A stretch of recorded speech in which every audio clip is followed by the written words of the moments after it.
বন্ধুরা, এটা হচ্ছে মথুরার পাগলা বাবা মন্দির। তো আসো,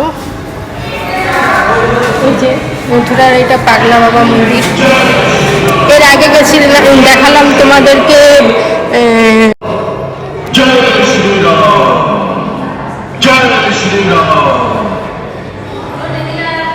তো বন্ধুরা, এই যে পাগলা বাবা মন্দিরটা খুবই সুন্দর লাগছে দেখতে।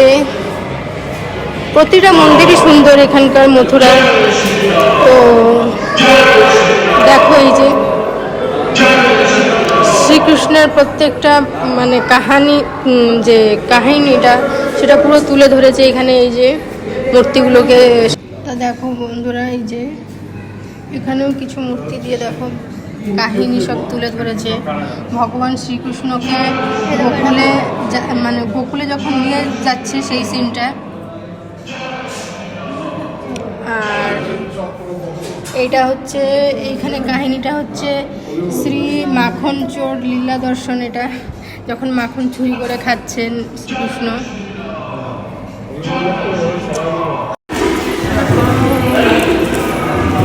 তো বন্ধুরা দেখো, এটা এতক্ষণ নিচে দেখাচ্ছিলাম, নিচের ফ্লোরে সব মন্দিরে যে ঠাকুরগুলোকে দেখাচ্ছিলাম। তারপর এখানে আমরা উপরে এসেছি। দেখতেই পাচ্ছ কত সুন্দর মন্দিরটার কারুকার্যগুলো।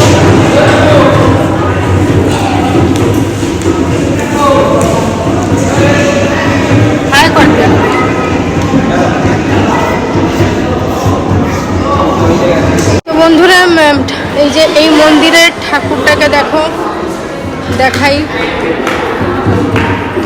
শ্রীকৃষ্ণ রাধা মূর্তিটা অস্বাভাবিক লাগছে, পুরো খুব সুন্দর লাগছে। তো বন্ধুরা, আমি দেখাতে পারলাম। কেমন হয়েছে অবশ্যই কমেন্ট করে জানিও। এই ঠাকুরের মুখগুলো কত সুন্দর লাগছে।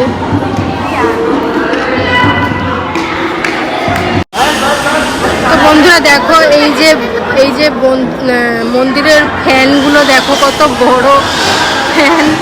আমি এই প্রথম দেখলাম এত বড় ফ্যান। আর ঝুমরটা দেখো, দেখাই।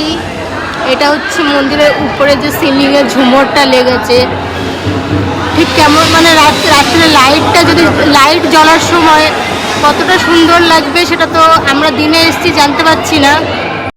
তো বন্ধুরা দেখো, বাইরের থেকে এই যে পাগলা বাবা মন্দিরটা ঠিক এরকমই লাগছে। কতটা সুন্দর কারুকার্য যে সেটা বলে তো প্রকাশ করতে পারছি না। দেখো খালি তোমরা, বাইরের থেকে ঠিক এরকমই সুন্দর লাগছে দেখতে মন্দিরটা।